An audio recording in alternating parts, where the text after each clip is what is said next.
Helder Silva, tenho 43 anos, tenho duas filhas, sou de Vizela e andei a estudar na escola secundária de Vizela. Confesso que na vossa idade não tinha grande apetência pela leitura. Quando muito sabia as histórias do tio Patinhas e do Pato Donald, que lia aos quadradinhos, porque na altura não havia telemóveis, nem sequer smartphones e, portanto, nós entretínhamos-nos a ler banda desenhada em livros impressos. E, portanto, eu lembro-me que na altura fazia coleções de livros de banda desenhada e era esses que eu lia quando tinha aproximadamente 8, 9, 10, 11 anos. Há um livro que me marcou muito e que eu li quando tinha aproximadamente 13 anos e que acabou por me afastar um bocadinho da leitura. É um livro chamado Os Filhos da Droga, da Christiane F. É um livro muito intenso e muito denso e que na altura me foi oferecido, julgo, por uma prima mais velha, precisamente para me afastar do mundo da droga. É um livro que retrata a história de uma jovem que aos poucos se mete na droga e acaba por destruir a própria vida por causa da droga. Esse livro marcou-me de tal maneira que me afastou em definitivo do mundo das drogas, felizmente, mas acabou por me afastar também um bocadinho da leitura e, portanto, durante alguns anos eu acabei por não ler muita coisa. Sendo que quando voltei a ler, e alguns anos mais tarde, praticamente devorava livros porque percebi o quão importante é nós lermos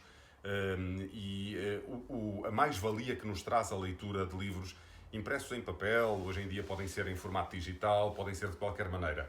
Mas ler é muito, muito, muito importante. Eu tenho comigo alguns livros que eu já li. Comecei por ler livros mais pequenos, não tão densos, mas acabei por ler muitos. Li, por exemplo, Gabriel García Márquez. Eu li os livros todos de Gabriel García Márquez, mas comecei por este, Crónica de uma Morte Anunciada. É um livro de fácil de leitura e que não tem assim tantas páginas quanto isso e que faz com que tenhamos o gosto pela leitura. Depois lembro-me de ter lido este livro, O Velho que Lia Romances de Amor, do Luís Sepúlveda. Foi um livro de que gostei muito. É mais uma vez um livro pequenino e que de alguma maneira vos vai atrair de alguma maneira para a leitura. O livro que acabei por ler mais tarde e que me marcou muito acabou por ser o livro que me apaixonou em definitivo pela leitura. Foi um livro da Isabel Allende, chama-se De Amor e de Sombra. É este livro que eu tenho aqui, já ainda o tenho comigo há muitos, muitos anos, que é a história que de alguma maneira me prendeu. Eu acabei por estudar até o livro e coisas relacionadas com o livro. Eu também li os livros todos, ou praticamente todos, não li todos porque não li os dois últimos, da Isabel Allende. São escritores sul-americanos, quer ela, quer o Gabriel García Márquez, mas a literatura sul-americana é uma literatura que eu gosto muito, muito, muito, sem menosprezar a literatura portuguesa. Há um livro que eu recomendo a todos. Eu já o li, porque é do Gabriel García Márquez e, como disse, eu já os li todos, que se chama 100 Anos de Solidão. Este livro é um livro genial, é um livro brilhante e é quase uma leitura, é um clássico, é um livro de leitura obrigatória. É evidente que aos poucos nós vamos ganhando o amor pela leitura. Eu li este do Gabriel García Márquez, li todos os outros e depois acabei por ler um livro autobiográfico do Gabriel García Márquez, que este sim é muito grosso e muito denso, tem julgo 600 e tal páginas. Deixem-me confirmar, também vos digo com rigor, tem 579 páginas. O livro chama-se Viver para Contá-la. É basicamente um livro da história, muito autobiográfico, da história da vida do Gabriel García Márquez, que foi escritor, foi Prémio Nobel da Literatura, mas antes disso foi jornalista. Eu também sou jornalista e, portanto, de alguma maneira, é alguém com quem eu me identifico muito. Como disse, a literatura sul-americana é algo que me apaixona, mas não só. Gosto também da literatura de outra origem. Artur Pérez Reverte é um autor que eu adoro. Este livro chama-se Um Dia de Cólera. Retrata-se, pode dizer, a Guerra Civil Espanhola. E vocês ficam com uma ideia do que é, ou do que terá sido a Guerra Civil Espanhola. Gosto também Paulo Coelho, 11 minutos. É um livro que eu adorei ler e que devorei, se vocês quiserem saber, numa espécie de tarde. Numa tarde consegui ler este livro, porque me apaixonei muito por ele. Literatura portuguesa gosto muito também. Para além dos livros de leitura obrigatória que vocês têm, agora alguns não são de leitura obrigatória, mas acho que devem ler, essa é de Queiroz e por aí fora, há um livro que eu adorei. Eu li este livro 2 vezes, chama-se Equador, é de Miguel Sousa Tavares. Eu adorei este livro. É um livro que retrata as ex-colónias portuguesas e a vida classe... como era a vida lá, na altura. Acho que vale a pena ler para se perceber o que foi o país à distância, o que foram as colónias, o que foi Portugal lá fora e a forma como nós tratamos, às vezes, muita gente, dá-nos alguma dose de tolerância que nós muitas vezes não temos.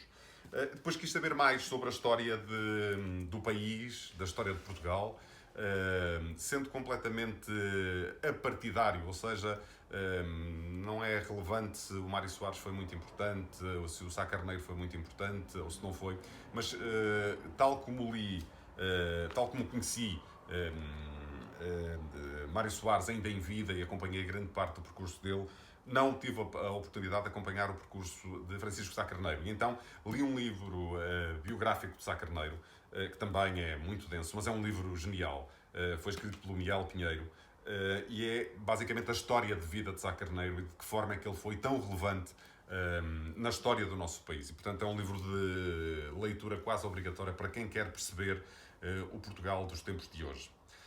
Não posso acabar este vídeo sem vos mostrar o livro que mudou a minha vida. E, portanto, foi de facto um livro que fez com que a determinado momento da minha vida eu tivesse parado. E tivesse parado para pensar, se assim se pode dizer. Esse livro foi escrito por uma escritora chamada Susana Tamaro. Chama-se Vai Aonde Te Leva o Coração. É um livro muito pequenino também. E que, ao contrário do que se possa imaginar, não é um livro, não é um romance, é um livro que retrata a história de uma neta e de uma avó. E, portanto, não é tanto isso. Portanto, não é tanto um romance. Mas há 2 parágrafos finais do livro que eu praticamente memorizei e que foram tão marcantes, que tornaram que este livro fosse o livro da minha vida, se eu posso dizê-lo assim. Eu posso partilhar convosco esses 2 últimos parágrafos e talvez vocês consigam perceber porque é que este livro foi tão relevante. Quando te sentires perdida, confusa, pensa nas árvores. Lembra-te da forma como crescem. Lembra-te de que uma árvore com muita ramagem e poucas raízes é derrubada à primeira rajada de vento.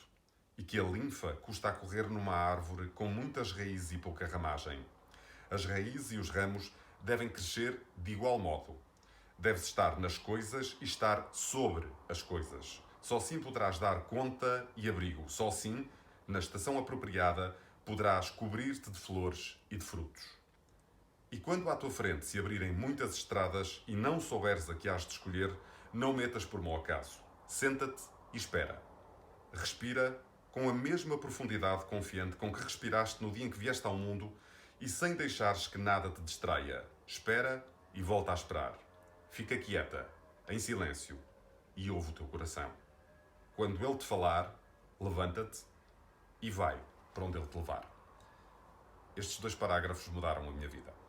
Como disse, leitura é muito, muito importante. Vocês vivem numa geração da sociedade digital. Eu costumo dizer aos meus alunos, porque eu também sou professor, que vivem na sociedade da Google Mania e que acham que está tudo no Google. É verdade que muita coisa está no Google, mas muito do que está no Google está errado. E muita da informação que vocês pesquisam no Google não está correta. Portanto, a leitura dos livros é que nos traz o profundo conhecimento sobre as coisas. É esse o conselho que eu dou às minhas filhas. De resto, basta olhar para as estantes que tenho atrás de mim, que estão carregadas de livros. Eu tento, de alguma maneira, são muito pequeninas ainda, mas fazer com que a leitura as atraia, porque a leitura é muito, muito relevante. Mas há um conselho que eu não quero deixar de vos dar e que é muito, muito relevante em relação, não apenas a vocês, mas em relação à cidade onde vivem, ao país onde vivem, que tem a ver com o acompanhamento e a leitura da atualidade. A maior parte dos jovens afastou-se, em definitivo, das notícias. Acham que as notícias são todas a mesma coisa e são sempre más e são sempre sobre guerras e isto e aquilo e aquilo outro. Há uma regra no jornalismo. Não há notícias boas e más. Há notícias que cumprem critérios de noticiabilidade. E, portanto, aquilo que eu vos quero dizer é: quanto mais informados vocês estiverem, melhores ou mais assertivas e acertadas serão as decisões que vocês vierem a tomar no futuro. Se vocês não estiverem informados, vocês não vão saber escolher. Vocês não vão saber escolher, por exemplo, no momento de votar. E votar é um ato tão relevante, mas tão relevante, e que está a afastar muitas pessoas, e que infelizmente está a fazer com que muitas pessoas se afastem desse momento e desse instante, porque votar é o momento em que nós escolhemos, é o momento em que nós optamos. E só uma leitura da atualidade dos jornais, vocês hoje têm jornais em formato digital, têm jornais em papel impresso, têm jornais, têm pequenas notícias nas redes sociais e, portanto, acompanhem a leitura atenta dos jornais. Vejam alguma televisão e não apenas os programas de entretenimento, mas alguma informação. Sejam cidadãos informados, porque a cidadania requer isso. Espero ter-vos ajudado.